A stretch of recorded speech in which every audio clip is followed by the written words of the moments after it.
there's a lovely story. I gather there was the apple season in Japan, and you had loads of apples, and Nicky wanted to go away to a friend for a weekend, and you didn't want to go. Well, we had just had the new advent of a child in our relationship. Well, so you had a baby, so then you decided to start throwing the apples at Nicky.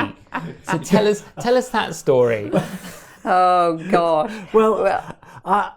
This friend had invited us. He was a bachelor, lived in Tokyo. We'd been to stay with him several times before we had a child.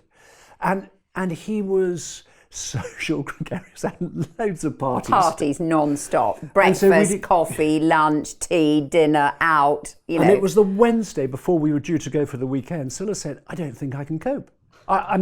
She was exhausted. I felt we had to go because he would have arranged all these parties around us being there. So I clearly was not quite understanding how tired Sila was. Misunderstood and misinterpreted. And she lost it with me, completely lost it. And I just happened to be standing by this basket of apples, and there were a lot of them, as you said. Arranged in a pyramid. And I just saw red and started throwing these across the room. He luckily was behind the sofa. Well, I ducked down behind the sofa. And waited until the basket was empty before I re-emerged. Got rid of my aggression.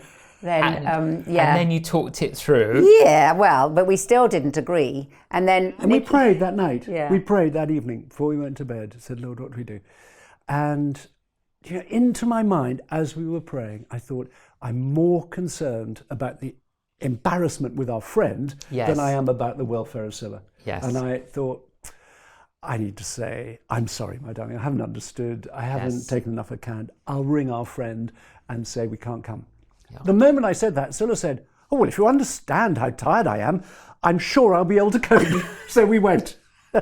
Understanding was very important. Yeah. Very, very key. When he expressed some empathy, absolutely, you responded. Yeah, exactly.